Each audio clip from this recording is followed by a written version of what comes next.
The established evidence points meditation as helpful in following ways. The brainwave measurement shows that in meditation our brainwaves convert from beta to alpha.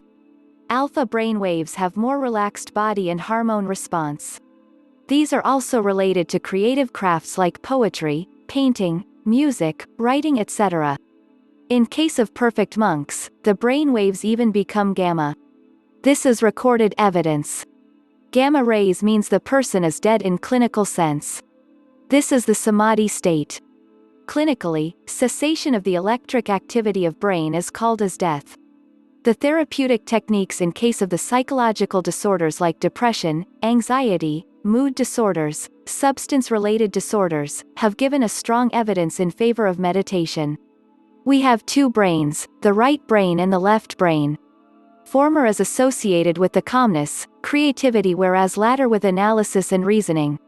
We need a balance between the two, but present-day lifestyle left part in more in operation, leading to stress. Meditation restores this balance. We have a pineal gland right behind the midpoint between the eyebrows in the brain. Until recently the understanding was that it does not do any task. But latest research has reported an increased activity in this gland. It is being seen as a potential sixth sense trigger point. There has been many studies on transcendental meditation and the Shambhavi Mudra, where it was seen that with a practice of 3 months, the production rate of neurons increases by 3 times. This means with age one would become more intelligent. Leaving aside these evidences, you will feel a calmness and positivity in your behavior. The inner beauty which is present in every individual but yet dormant starts blooming. Hence a mediator can never be ugly. Meditation is helpful because it provides 4 superpowers, as described by Giovanni below. One of the questions I get from time to time is, why should I meditate? Or, how did meditation change your life? They want to know why meditation is good, and that's a great question. In response, I could speak about the many scientific benefits of meditation for your health, mind, emotional life, and performance. Sometimes that helps, but I often feel it doesn't really communicate the real value of this practice. Personally, I didn't start meditating because I was seeking any of those benefits, they were just very nice side effects. At the same time, I cannot answer that question by mentioning the spiritual value of meditation, because not everyone is spiritually inclined. Why meditation is important. The real point that meditation addresses, and that makes it quite relevant and universal, is this. You have a mind, but you are not the boss of your mind. Often, your mind is the boss of you. Your mind is your most valuable asset. What's going on in your mind can make you happy or miserable, successful or broken, energetic or lifeless. In short, the quality of your mind determines the quality of your life. So, then, what is the value of meditation? It helps you to know your mind, and master your mind gradually. And this affects everything else, in all spheres of your life. Let me now dive in and be really specific. I'll cover 4 main skills that meditation will give you. These are so great that I actually prefer to call them superpowers. 1. Zooming in. The first skill that you gain from meditation is improving your ability to focus. Focusing means that you can zoom in your attention on anything, and sustain it there, ignoring distractions. The length of time you can sustain your attention increases with practice.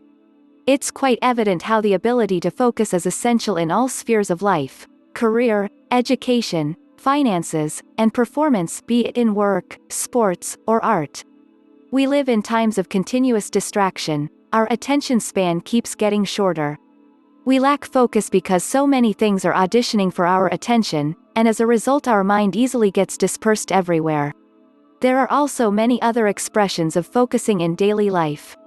Focusing allows you to be more present in your daily activities, rather than getting lost in your mind. Be a better listener and communicator, because you become more present. Not fall into the trap of multitasking, enabling you to become more time and energy efficient. Enjoy more deeply the blessings of your life, however small: a good meal, time with your family, your favorite hobby, etc. When there are competing voices in your head, such as the voice of fear and the voice of confidence, you can zoom in and focus on the voice that is most empowering to you. In meditation, we are training this skill every time we zoom in our attention into the object of our focus, breath, mantra, etc. 2. Zooming out. If zooming in gives you focus, zooming out gives you perspective. It's the ability to not get sucked into mental and emotional stuff. It's the ability to see with clarity and serenity, to let go and move on.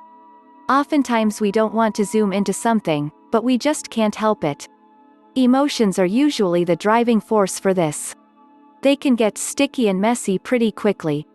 Maybe it's a traumatic incident from your past, or an addictive emotional pattern such as victimization or negative self-talk. Perhaps everything is going well with your day, until someone says something that triggers you to fall down a rabbit hole of confusion, anger, and doubt. Or maybe it's just your thoughts bullying you into interpreting things through the lenses of fear and pessimism. In situations like these, zooming out comes in handy. It frees your mind, allowing you to see the bigger picture. It won't stop those pesky thoughts and feelings, but it will make them be more like a cup of salt thrown into the ocean, rather than a cup of salt thrown into a small bucket. In meditation, we train zooming out every time we realize that we've gotten sucked into a stream of thoughts, and reclaim our attention by removing it from that thought funnel.